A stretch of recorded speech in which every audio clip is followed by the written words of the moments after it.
پاکستان کرکټ بورډ سرفراز احمد د قومي ټیم د کپتانۍ نه لرې کړ. د دې نه مخکې دوستانو چې زه تاسو ته نور معلومات درکم، که تاسو زموږ چینل سبسکرایب کړی نه وي نو زموږ چینل سبسکرایب کړئ او په خوا کې ورسره د ټلۍ نشان هم ووهئ چې زموږ راتلونکي ویډیو د ټولو نه مخکې تاسو ته در ورسي.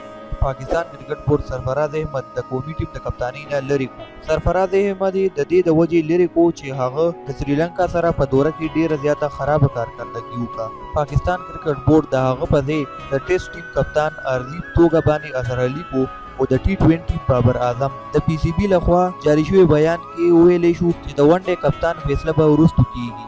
د استرالیا په کېدونکې دوره کې اظهر علي په د ټیسټ او بابر اعظم به د T20 کپتاني کوي. د PCB د فیصلې نه پس سرفراز احمد ویلي چې د قومي ټیم د کپتانۍ تر دومره وخته پورې کپتاني کول د هغه دپاره یو لوی اعزاز او هغه د نوي کپتانانو لپاره د نیکو دعاګانو اظهار کړی دی. سرفراز احمد ویلي چې په تېرې سریلانکا دورې کې 3 T20 میچونه موږ وبیل، د هغې خرابې کارکردګۍ د وجې زه د کپتانۍ نه لرې کړم. پاکستان بورډ PCB ویلي چې د نوي ټیم اعلان به د اکتوبر په 21مه نیټه باندې کیږي. د پاکستان کرکټ بورډ PCB د نوي ټیم اعلان لا نه دی کړی. د پاکستان کرکټ بورډ چیرمن احسان مانی د سرفراز احمد نه د عہدې اخیستلو دا فیصله ډیره زیاته مشکله وګڼله او ورسره یې دا هم وویل چې د سرفراز لرې کېدو سره به ټیم نور هم ښه شي، خو هغه وویل چې دا فیصله ما دپاره ډېره زیاته مشکله وه. سرفراز وویلي چې تر اوسه پورې چې ما څومره کپتاني وکړه، زه د ټولو کلاړیانو او د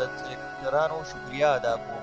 دوستانو تاسو د سرفراز په باره کې څه وایي چې په تېرې سریلانکا دورې کې هغه ډېره زیاته خرابه کارکردګي وکړه او 3 T20 میچونه یې بیل. د پاکستان د سلیکټرانو دا کار ډېر زیات غلط دی چې هغوی په یو میچ کې کم کلاړي ښه کارکردګي وکړي نو په دویم میچ کې هغه له چانس ورکول پکار دي خو دی هغه په سر باندې وخیږي او تر هغې پورې لوبئ چې تر څو پورې د پاکستان کرکټ بورډ دا په خوله کې غول نیول کړي تر هغې پورې هغه کلاړي نه لرې کوي. سرفراز صرف په یو میچ کې دارنګې ښه کارکردګي کړې وه چې هغه ډېره مشهور شوی و چې سرفراز دوکه نه هی دیګا. سرفراز یې دومره په سر وخیژولو چې اوس یې وله په خوله کې غول ورکړل نو اوس یې د ټیم نه لرې کړو. تاسو انډیا وګورئ، نور ټیمونه وګورئ، هغوی چې یو کلاړي په یو میچ کې خرابه کارکردګي وکړي نو هغه د ټیم نه لرې کړي. خو د پاکستان دا ډېرې غلطې فیصلې دي چې هغوی یو کلاړي په یو میچ کې ښه کارکردګي وکړي نو هغه بیا تر هغې پورې نه لرې کړي تر څو پورې وله ښه مخ دي تور کړی. نو دوستانو د سرفراز په باره کې تاسو څه وایي؟ نن زموږ ویډیو تر دې پورې وه. که ستاسو زموږ دا ویډیو خوښه شوي نو زموږ دا ویډیو لایک کړئ او نورو دوستانو سره یې هم شیر کړئ چې هغوی هم د سرفراز د دې خبر نه خبر شي. راتلونکي ویډیو پورې د الله په امان کړې وه چې هغه ډېره مشهور شوی و